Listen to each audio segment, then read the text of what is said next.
Well, I want to thank our witnesses very much. As you're well aware, we have votes going on right now, but with the chairman's guidance, we shall continue here out of respect for your time. We'll begin with my own questions. As other members roll in, we'll entertain those. But Mr. Kutcher and Ms. Massimino, thank you so much for your leadership.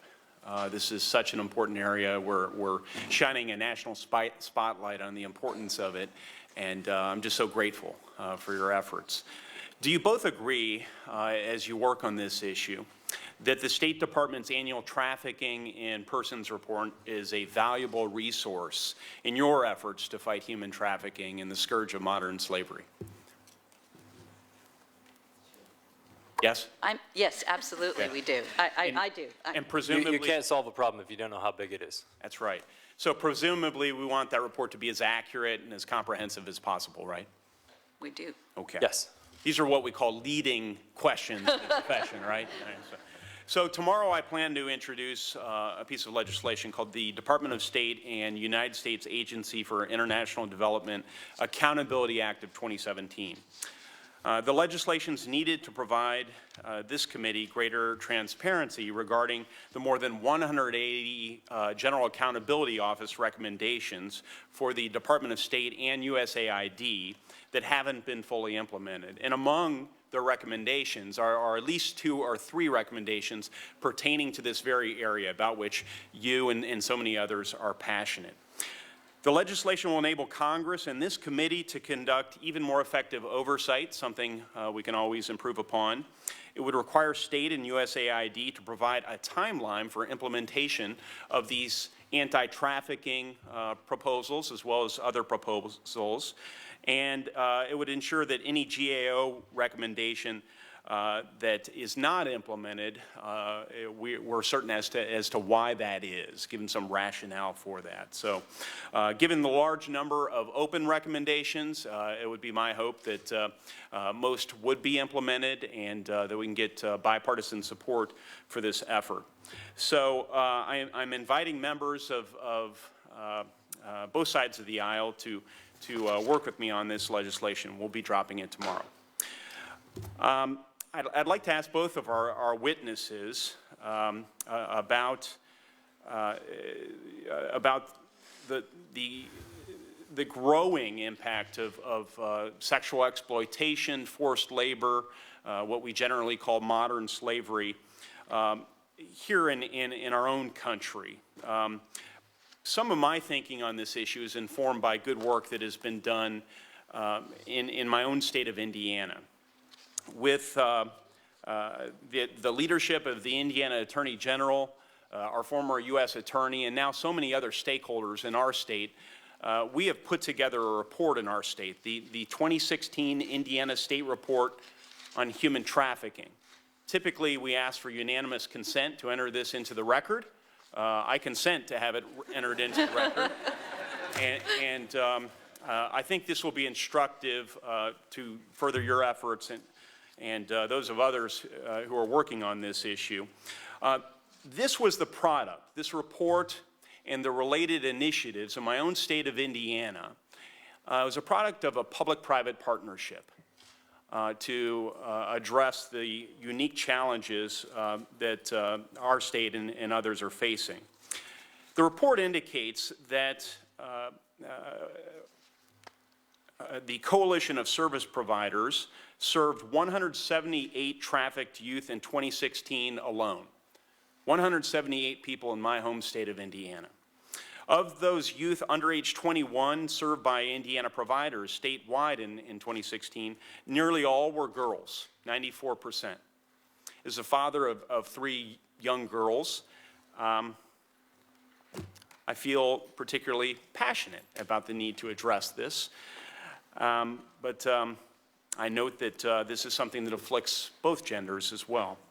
The report found nearly 30% of those impacted are 15 or younger, and more than 10% are between the ages of 12 and 14. All of my children are younger than that. In Indiana, victims were as young as 7 when first trafficked. These statistics are, of course, heartbreaking, They speak to the broader challenges we face nationally and internationally. If you could each speak to whether the trend lines in the state of Indiana are reflective of your findings across the country. With respect to with respect to sex the trafficking, ages, yeah, the gender. So most studies have found that the average age of entry into sex trafficking is about 12 years old. I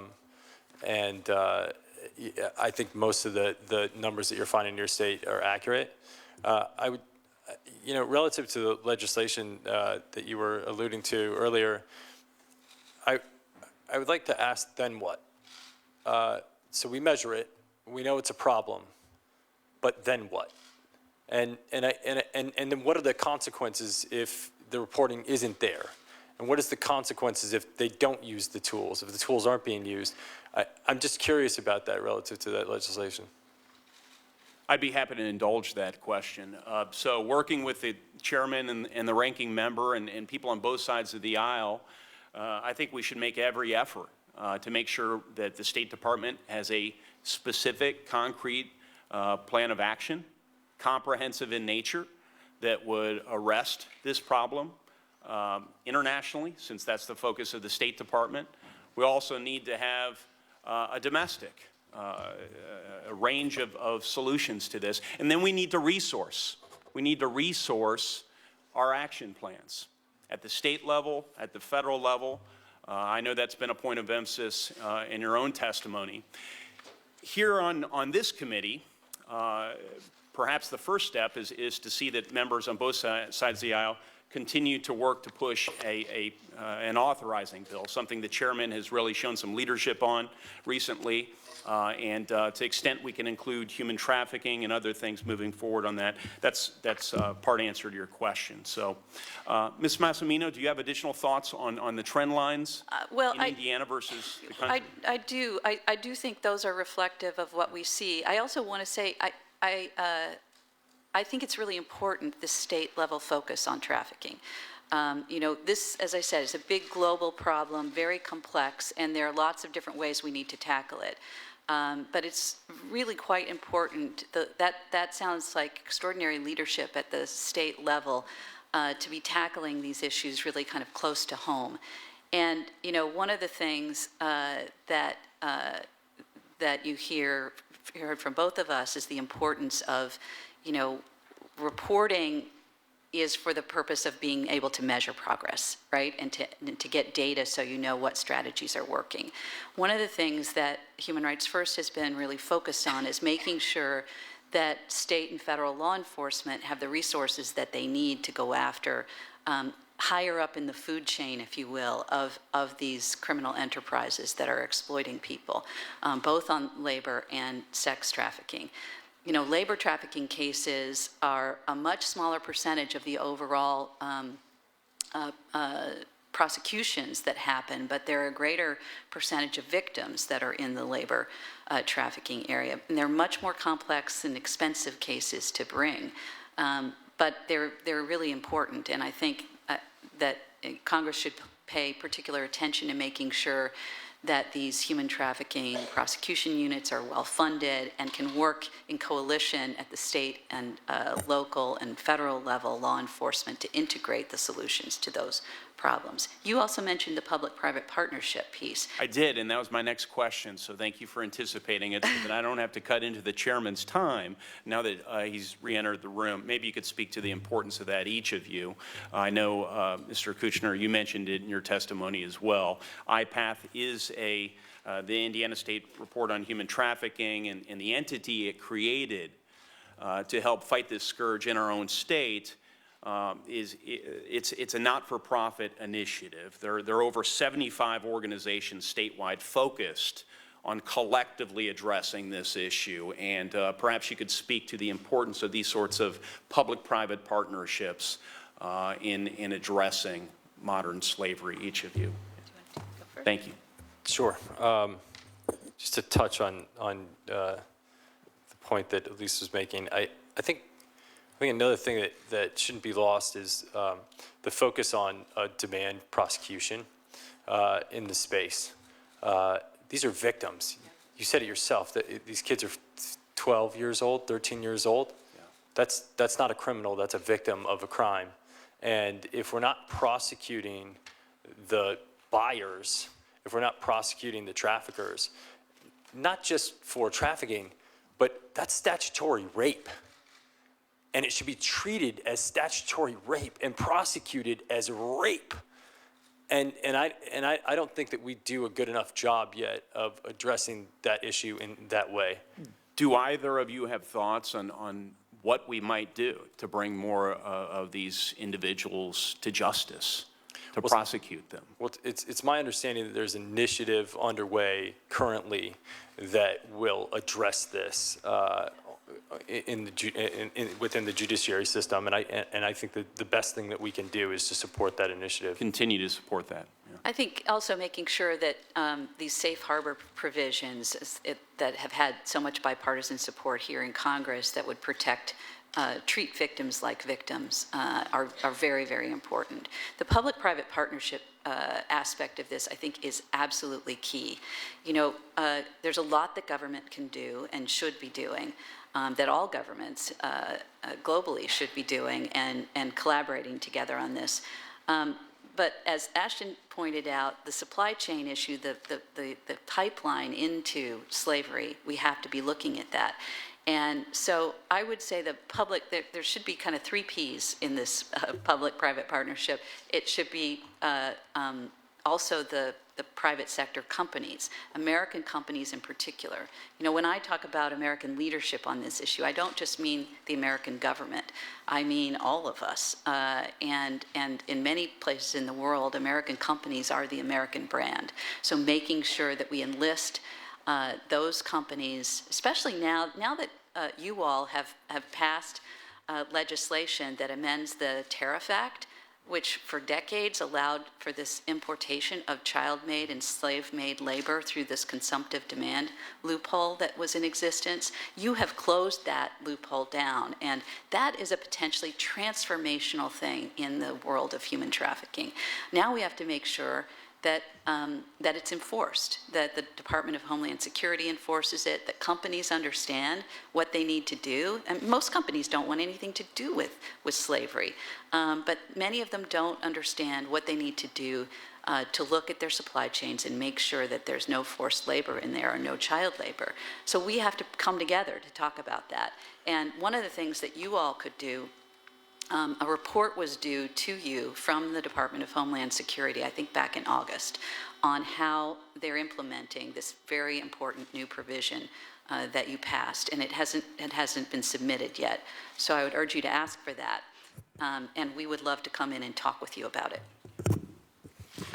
Well, thank you. Thanks for your ideas and again for your counsel on this, and we'll continue to stay vigilant even when the Klieg lights are off, and that's really the important thing with respect to our oversight role. And thank you so much for this opportunity. Mr. Chairman. Thank you. Thank you very much for coming back and filling in that way. I very much appreciate it. I've had two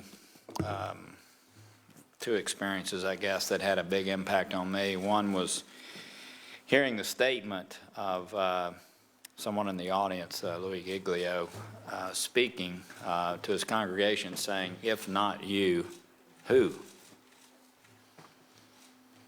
And I think we all know what that means, and you know, we together who hear that message need to be the people who involve ourselves in any of this. The other was experiencing a group of about 20 young ladies in the Philippines, going to the police department there, seeing what a U.S. private entity was doing to teach them about prosecution,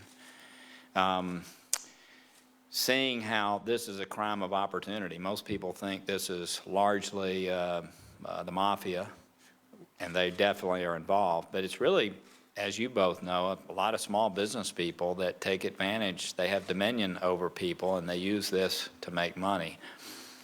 But part of our efforts, and we need to measure this, and we need to end it, and that needs to be our focus, part of the effort also has to do with what we do with victims after they've been victimized. And one of the efforts that to me was so impressive was seeing how these young ladies who maybe were 13 or 15 and maybe they were in the rural part of the Philippines, and maybe a gentleman came by and said, hey, how would you like to go to Manila for the day? And they find themselves in Malaysia in a brothel for 7 or 8 years, or they find themselves in a place that they cannot get out of, but they also have to have a place to go.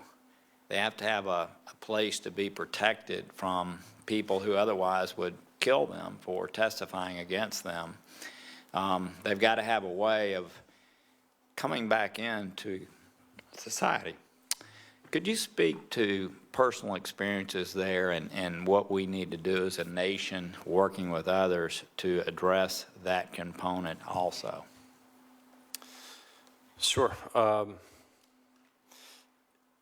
This is the pipeline out. There are 4 or 5 organizations domestically that I think are doing extraordinary work. There's an organization called My Life, My Choice, Journey Out, Courtney's House, Rebecca Bender Initiative, and GEMS. I've had the privilege to spend some time with GEMS and look at the organization and sort of assess the effectiveness of it. They do extraordinary work. They recognize these victims as victims. They do the best they can to rehabilitate them. I think one of the things that we can definitely do is look across that sector of NGOs and find the ones that are the most effective, and then try to assess what the best practices of each one of those individual organizations are, and then replicate that and grow it. You know, as you've said, as I said, I think there has to be accountability in our spending relative to this, but there are some simple low-hanging opportunities within these organizations that I actually think the private sector can come in and be drastically supportive. I mean, the administration roles within these organizations are being done a lot of times on these kinds of books. And I think that there's enterprise software that they could be given away for free by many private companies, and that could create massive efficiencies inside of these organizations. But at the end of the day, you have to have a place to keep these people. You know, I was in Russia, and the girls that were getting let out of the orphanages all get let out at about the same age, and the traffickers would circle the orphanages waiting for those girls to hit that prime age where they could use them. So if people don't have a place to go, if they don't have an environment of love and support, and then the expertise to help them with the mental health issue of the abuse that they've endured, they don't get better. And so I think mental health is a gigantic issue in this country in a lot of ways. And I think that we need to really look at this not only as a slavery issue, but as a mental health issue, and ensure that the finances and the support is going into that arena as such. This is a problem globally as well. It's very similar. You know, we have worked closely with many Yazidi women. We gave our Human Rights Award last year to a Yazidi woman activist she and her husband are rescuing women from who have been abducted and are being held in sexual slavery by ISIS. And these women are so traumatized.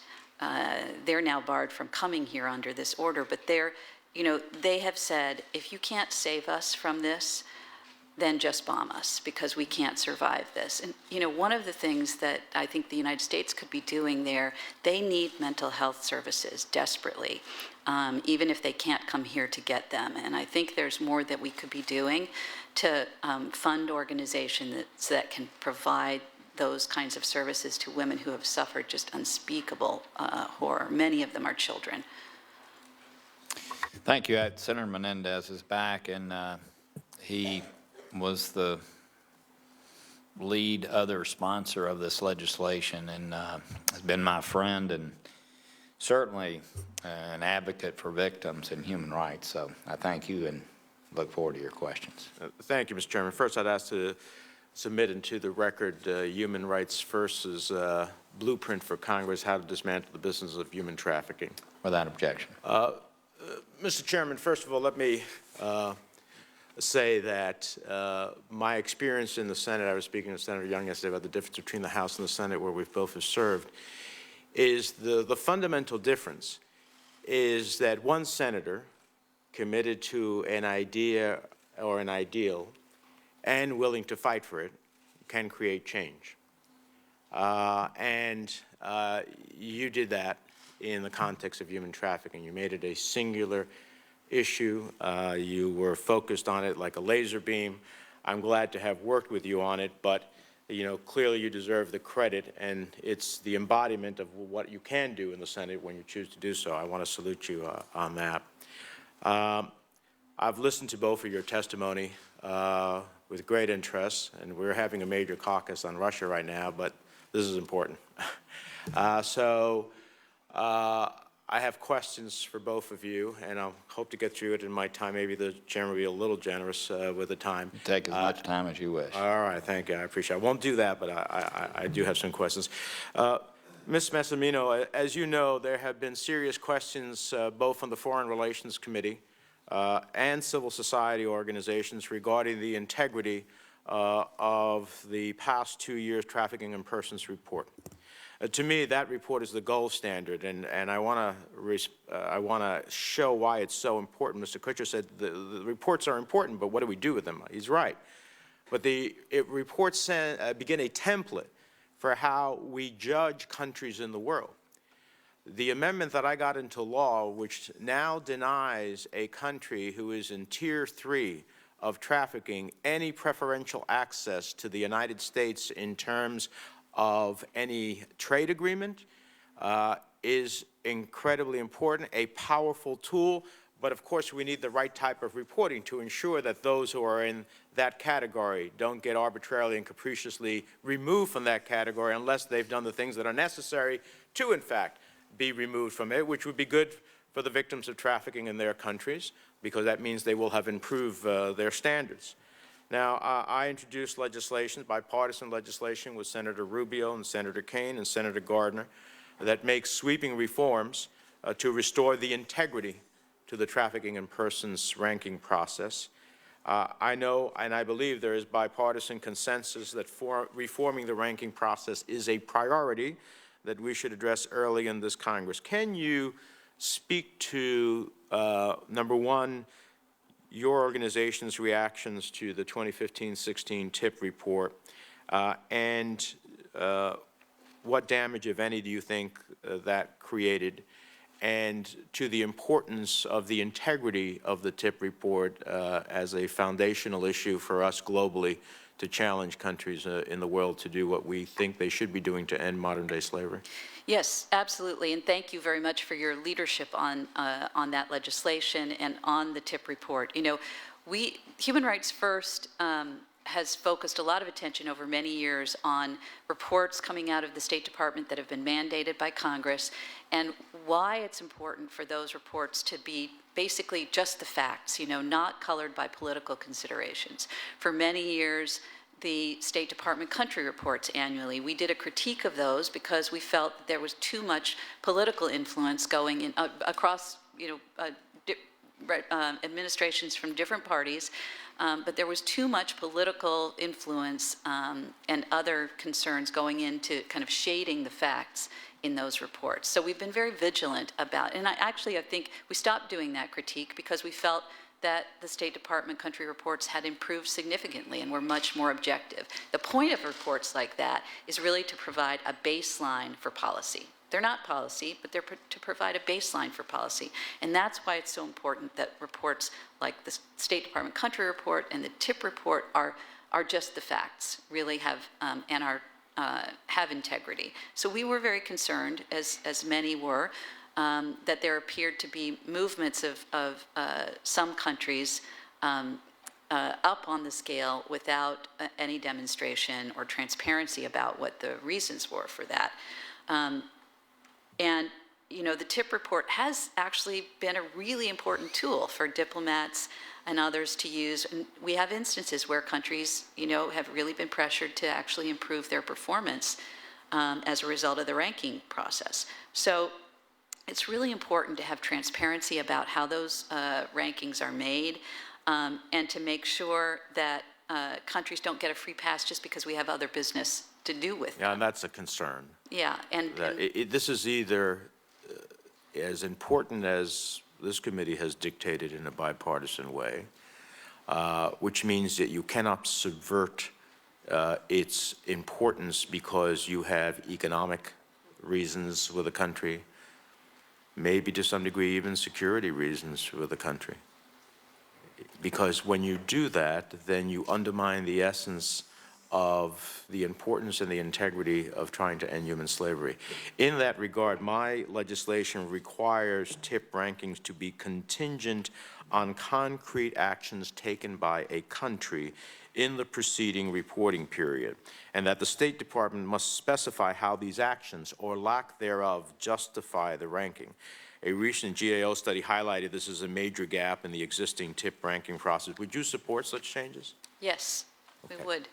Mr. Kutcher, let me ask you, extraordinary work, and I heard it just before I had to leave to go vote, your answer to the chairman about having the freedom to go big and take a risk to develop the technology that might be the next cutting edge on how we further help law enforcement and other entities both capture those, reclaim those lives that have been lost to human trafficking, capture those who were the traffickers themselves, prevent efforts on trafficking. So how is it that if you could, I sit in another committee here on the Finance Committee, and which deals with all tax, trade, and incentives. If there was a way to incentivize that effort by you and others similarly situated, is there a specific way beyond letting you go big? Are there tax incentives? I think about already the systems you have, and I think about other countries. Maybe one of the requirements we should have is that other countries should use the best available technology at the time, something that we do not have a requirement to in an estimation as to whether they are moving in the right direction on human trafficking. Can you help me a little bit on that, and how we take what you've done and create a greater opportunity for its deployment? Yeah, I think at its core, the reason why most of our partners, private company partners in the space are technology companies, is that they're naturally incentivized to actually do something about this. So for the most part, there's a CDA 230 that these companies want to perform, they want their tool to be used in the right way, right? And they don't want their tool to be regulated, because then it regulates the potential of the tool for good. And I happen to support that notion that it is the user that is the malicious actor. But in order for these companies to maintain that stance, it is my belief that they have to support efforts in technology to actually grow tools that fight against these types of atrocities that are happening on their platforms. And so therefore, we've had extraordinarily willing participants in that effort. I think we've also launched a best practices guide for companies relative to trafficking, because I think that when your employees are involved in this space, or your company in some way, shape, or form touches this space, I think it actually affects the quality of your company and the performance of your company in the long term. And so I think having companies become aware of these best practice guides, but I think there's also a larger issue relative to what we call modern slavery. And I think it's actually just in the nomenclature of calling it modern slavery. It's slavery. It's just slavery. It's actually, I think we do a disservice to the people that were slaves in this country for so long, and the oppression that they felt in the years following, by not calling it what it is. And if we just call it slavery from a nomenclature perspective, and acknowledge the fact that just because a person is of a different nationality, or that they're being sold for sex, makes it something different so that we can pat ourselves on the back and say, well, we abolished this and we've already done all that we can. I think that will have a giant impact, because I think it motivates people emotionally to actually build things. On the other side, I think that these tools are best built in the private sector.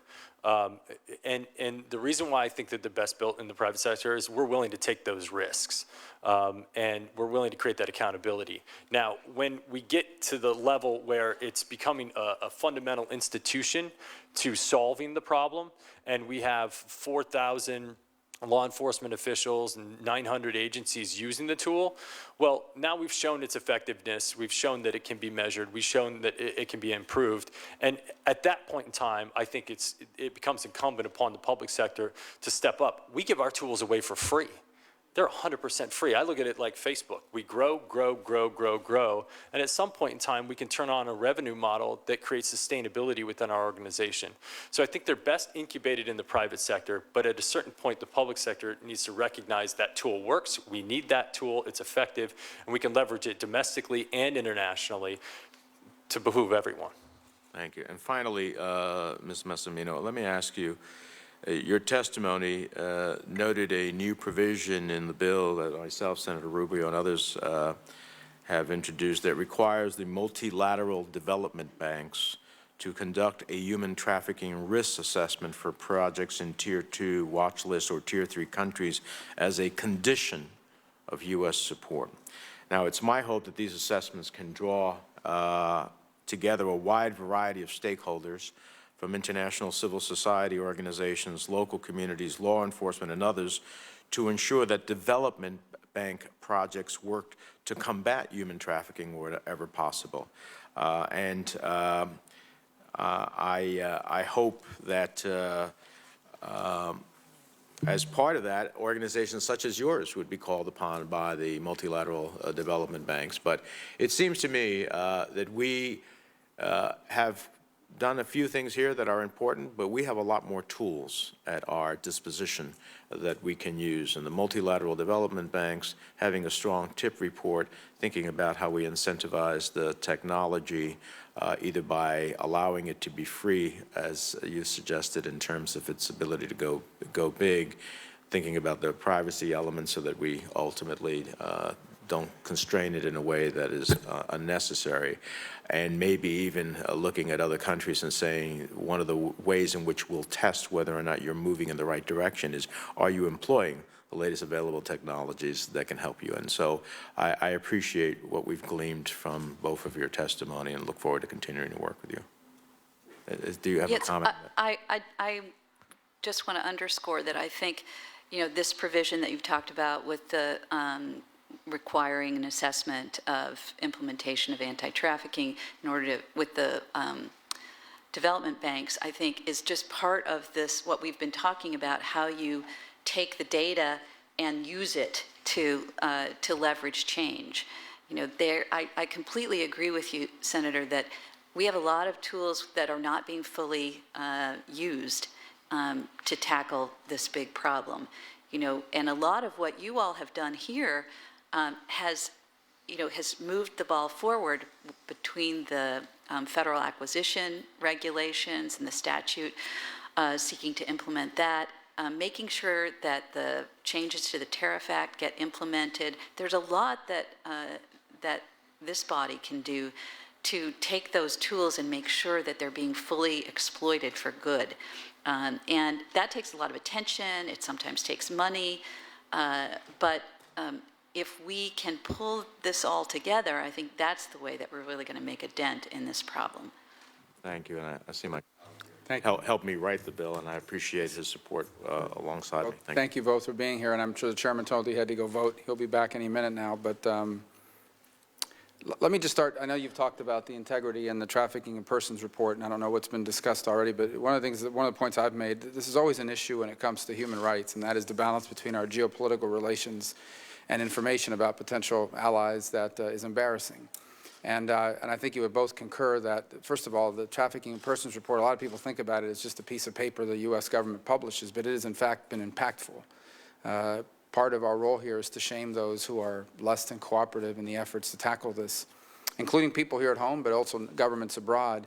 And I just think I want to reiterate what appears already been discussed, how critical it is that this report be free from political interference. And to be blunt, the notion that someone could come in and say to the State Department, look, I don't want to change the tiering of a country because we've got a good thing going with them on some other foreign policy issue and we don't want to offend them. And it is my feeling that that occurred in the last report. That cannot happen again. And so our hope is to prevent that from happening.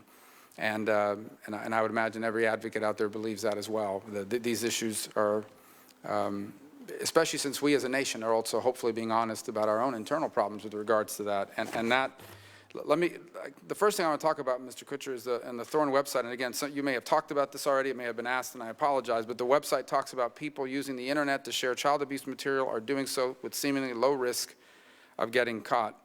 So I'm interested in learning how Thorn collaborates with law enforcement in the United States and around the world, especially with countries that have weak criminal justice systems, to change the sort of behavior with impunity of this criminal activity, and at the same time, using that also as a tool to hopefully train law enforcement agencies about victim-friendly procedures. There are places around the world, quite frankly, there have been jurisdictions in the United States that if, for example, someone is being trafficked into prostitution, they are arrested for the crime of prostitution and treated as a criminal as opposed to as a victim. And we've had arguments with law enforcement about that, some of whom argue to us that that's the appropriate way to do it, that's the only way to break them free from the endeavor. In other cases, I've had some disagreements with regards to that. But how is Thorn working to kind of end that cycle of impunity where people think we can do whatever we want, the chances of getting caught are very low, and quite frankly, the penalties in some places are not very high? Thank you for the question. At its core, one of the issues with sex trafficking, and specifically domestically and most certainly internationally, is the lack of attention that it actually gets from law enforcement. Resources, I should say. Most trafficking divisions in police departments across this country are maybe 1 or 2 people, and they're understaffed and underfinanced.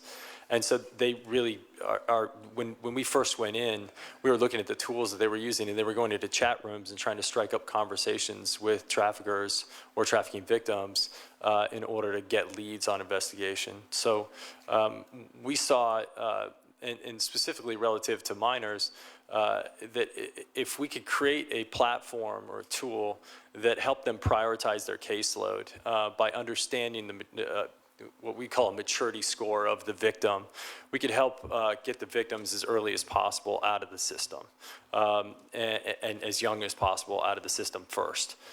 So we've created this prioritization tool. I'd be happy to show you Spotlight at some point in time. I don't want to reveal too much about it because I don't want to risk the enduring power of the platform. But we help them prioritize their caseload. And basically what we're doing is just taking this internet, which is largely anonymous in many ways, and making it far less anonymous. We can track victims as they get trafficked across state lines. We have investigation tools that allow us to understand the full picture, the full story of the trafficking victim over time and the trafficker over time, which is admissible in court, which is really good evidence in order to prosecute these cases. And this question is for both of you. It's one of the things that you've heard a lot about, which I find to be one of the most grotesque and outrageous things I've seen, and that's the conduct of Backpage.com. There was a recent article in the Miami Herald that talked about a local organization that's filing a federal lawsuit against Backpage.com, and it found that in my hometown in Miami-Dade, over half the adult victims in human trafficking cases and 40% of minor victims were being advertised on Backpage.com. As you're probably aware, the Senate has also conducted an investigation with regards to that and issued a report. So following that report, Backpage has closed the adult section in which advertisers solicited services. However, it's been reported that the ads are now running on the dating section.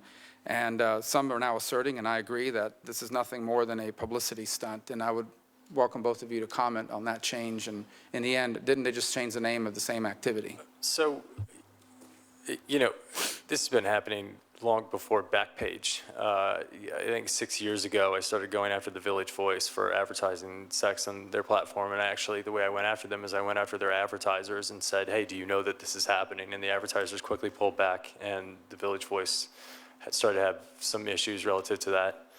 I talked to the founder and the CEO of Backpage 5 years ago and said, we're watching, we know what's happening. I know you know what's happening. You can either join us in the fight against it, or you're gonna become the tool for it. And they really sort of didn't want to hear about it. Craigslist, on the other hand, the founder, Craig Newmark, was very willing and interested in fighting this, and was actually distancing himself from what was happening on his platform. We technically watched the traffic move from the adult section to the women seeking men section. We watched it.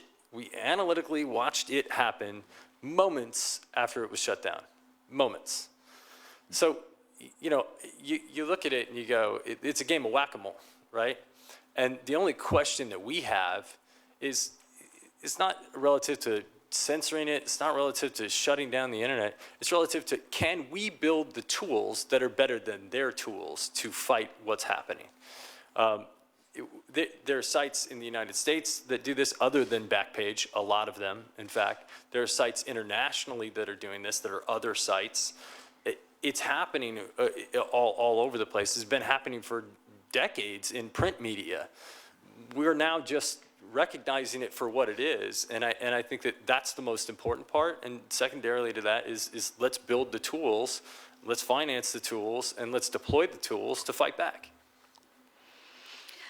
So I think that Backpage has to be held accountable for what they're doing. And one of the things that they're doing right now, there's evidence that shows that they have been doctoring the ads, up to 80% of their ads, to conceal the underlying transaction, meaning that they are not, when they do that, they should not be protected by the law. You know, current law, and there's some good reasons for it, says that internet sites that allow third parties to post aren't responsible for the content of that post. But you don't have to change that law to go after what Backpage is doing right now. It appears that they are intentionally altering ads to make underage people look like they are consenting adults, and that is despicable and wrong, and they should be held accountable for that. Thank you so much. Thanks for being here. Before turning to Senator Coons, Jean Bader-Snyder is here. She's the lady sitting up front. She has been an operational leader here. She, years ago, in an airport in another country, saw a young lady that she thought was being trafficked. She went to talk to officials. She came back. She was gone, and it haunted her, and she's committed her life to dealing with this issue. So we thank you for that. We thank you for helping us be in the place that we are today, ready to launch what is happening. And to that, Senator Coons. Senator Corker, I just want to thank you. I want to thank you for taking the experiences that others have brought to you and applying your skills, your leadership, and your passion to mobilizing this committee, to engaging in a bipartisan way in legislation, to fighting tirelessly for funding, and to empowering organizations that have got the skills, the tools, the passion to now go out and make a difference. And I'm excited about the opportunity to continue working with you in this critical fight to end human slavery in the modern era. Thank you for your leadership on this, Chairman Corker. There's other great folks on this committee who've also been leaders on it, Senator Cardin, Senator Menendez, many others. As some of you may know, I've spent a lot of my time in Africa as a member of this committee, as the former chairman of the Africa Subcommittee. It is tragic what we know happens to people who are victims in this country and in countries around the world. So I mostly just want to thank you. Ashton Kutcher, thank you for your leadership and your innovation. I'm excited to see your tool and how it works and to better understand what Thorn is deploying here in the United States. And you've got some terrific people working with you, Julia and others who help make this real each and every day. And to Ms. Massimino, forgive me, and Human Rights First, thank you for also providing the analysis and the support.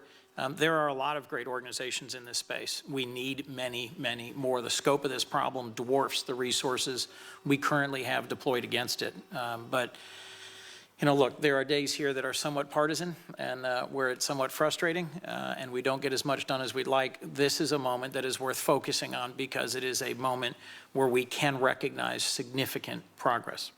I am the co-chair of the Law Enforcement Caucus, and given what I read in your testimony and what I've heard, I hope we have a chance to talk further about exactly how we get U.S. law enforcement better funded, better engaged, better equipped to deploy this tool and these resources, better trained.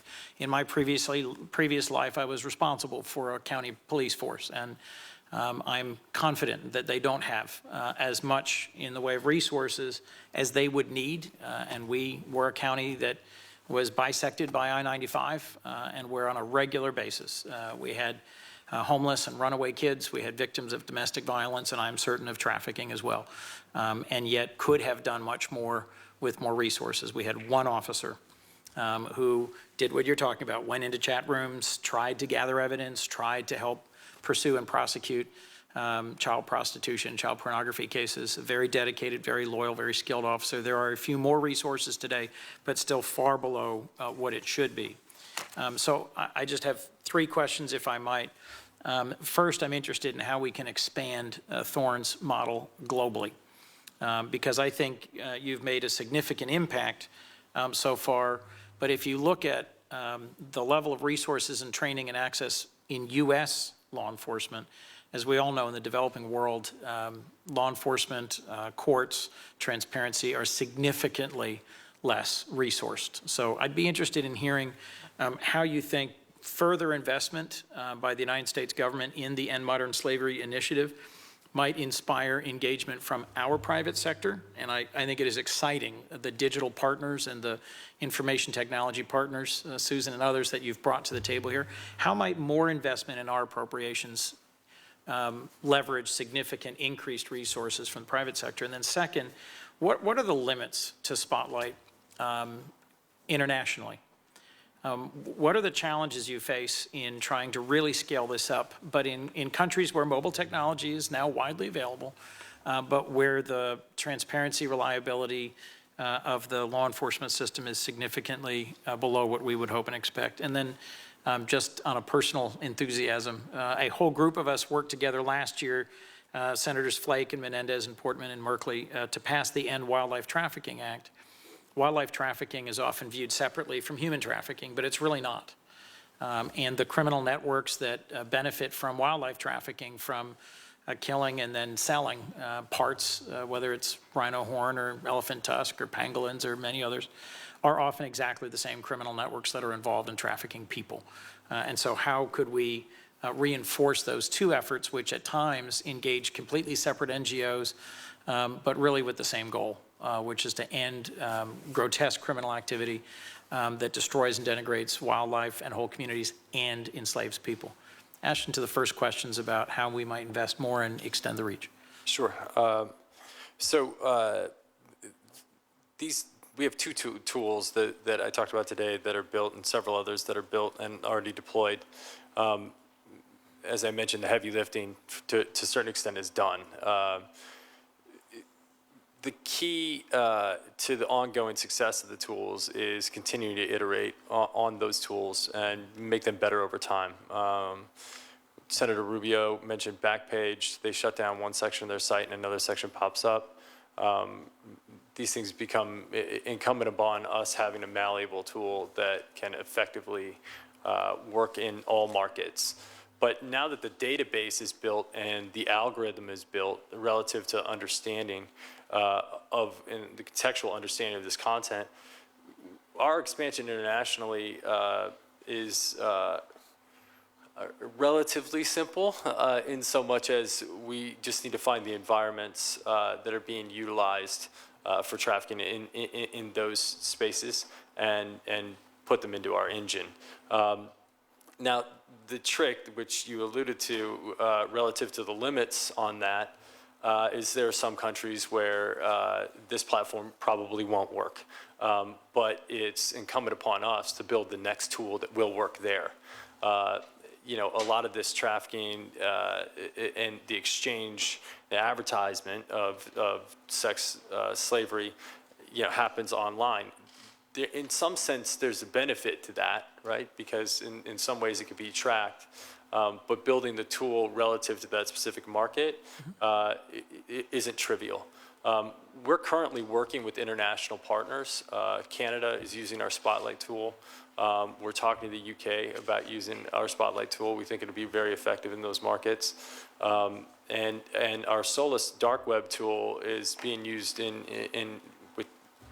international spaces, I'll just say, by several people, and is proven to be very effective because the same dark web tool, Tor, which was created by the Naval Research Lab, is the same tool that's used internationally. So really just training our database to have an understanding of variable languages and things like that is fully doable. The limits, the real limit is the fact that we're only sitting at the identification barrier, right? That is the limit. We can identify these people. I can identify all the people in the world, right? But if we don't have the right resources on the inbound side and on the outbound side, it's just going to be a cycle. And I think having a holistic understanding of the issue and approaching it from that perspective is essential to actually solving the problem. And relative to the wildlife piece, definitely on the dark web, our tool could be repurposed for specifically that. If somebody was so interested and passionate about that issue in the same way as I'm passionate about solving sex trafficking, well, our tool could essentially be repurposed for something like that if need be. That's an intriguing conversation I'd love to follow up on, Ms. Massimino. So I think the big picture issue here is around the risk-reward equation for, how do you keep people from going into the business of exploiting others through slavery? And right now, this is, as I said, a very low-risk enterprise for the bad guys and high reward. So how to flip that, you have to increase the risk. That includes through law enforcement, through reputational and other damage to companies that don't do a good job of getting rid of slavery in their supply chain, and decrease the reward. So we have to tackle both sides of that. And, as you keep hearing, some of the pieces of this problem really can be solved or significantly advanced through increased resources. So on the close to home kind of perspective, in the TVPA reauthorization, for example, it'd be really good to have designated human trafficking prosecutors. There were only 297 of these prosecutions last year. If there were a provision that authorized human trafficking prosecutors in key U.S. Attorney's Office, I think that number would go up. And they could be responsible, kind of the hub, the point person for cultivating the relationships with all the different agencies that deal with this. We have seen jurisdictions with that type of collaboration increases their cases filed by 119% and defendants charged up by 86%. So some of this really is a resource question. I mentioned the federal acquisition regulations. Again, another, like the Tariff Act, potentially transformational change in the way we do business, we, the United States, do business. I think if we were to fully implement those regulations, we need to authorize human trafficking compliance advisors in the counsel's offices of all these agencies, state, DOD, labor, GSA, all of these places, who would work with the contracting officers and make sure that this is really being taken seriously. So there are lots of, there's a lot of potential here right now that's not being fully implemented. And with congressional oversight and attention on all of those, you all started a lot of that. Now to follow it through, making sure it's fully implemented, I think those could be transformational. Well, Ms. Massimino, and Mr. Kutcher, to you and your organizations and everybody who supports them and volunteers with them, I'll just close by saying Sexual slavery, human trafficking is some of the darkest activity that happens in the world. It thrives in dark places. It feeds on dark aspects of human nature. And I'm really grateful for your work, and Mr. Chairman, for your leadership in shining light on this problem and on bringing to all of us not just hope, but confidence that we can solve this. We can address this by appealing to the light within all of us and by coming together in a way that actually brings light to this darkest of subjects. Thank you for your work. Thank you, Mr. Chairman. Thank you very much for your leadership on this issue and so many others. I know that we've got a meeting after this to build on this and look at some of the tools in private that are being utilized, but I want to thank you both for outstanding testimony, for committing your lives to this issue, for being examples, and bringing notoriety, bringing awareness, if you will, to this issue that plagues us all. There will be some follow-up questions. I know you've got a couple of day jobs, and you do too, but there may be some follow-up questions afterwards, and we'll try to keep those to a minimum, knowing that you've got other things that you do in life. But this has been an outstanding hearing. We apologize for, there's a lot happening up here on the Hill, as you know, and has been reported, and it's taking people in a lot of different directions right now, but this has been a very impactful hearing, and we look forward to building upon it. One of the things that I do wish we could have touched more on is I know you alluded to this, Ashton, but the sexual piece and the day labor piece, there are a lot of differences that exist too, and just some of the cultures that we deal with in other parts of the world, and the collection of passports. I know when we visit countries now, it's one of the first things that we bring up. I'm heading to that part of the world this weekend, but there are cultural aspects that are barriers, and people, again, unwittingly, think they're going to a country for a particular job for a period of time and end up being entrapped there. And so there may be some questions in that regard too, but again, the lives that you're leading and the example that you're setting for us, that your willingness to come here and go right back to other work is deeply appreciated. I don't know if either one of you, this is a rather informal hearing, wish to say anything in closing, but you're welcome to if you wish.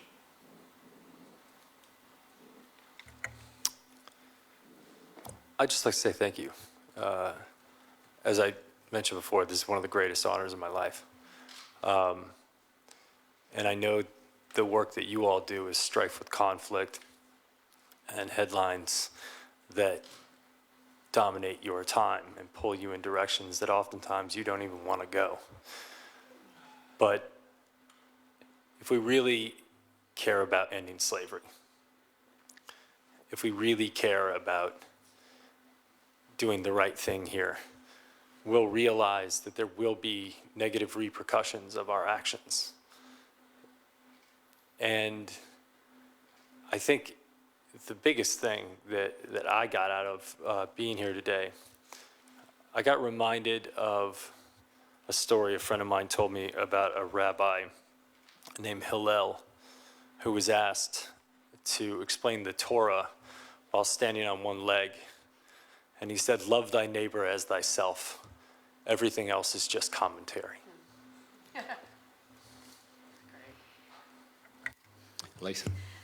Thank you. Well, I also want to say thank you so much to you in particular, Mr. Chairman, who really have put this issue on the map in the United States Congress in a way that it has never been before.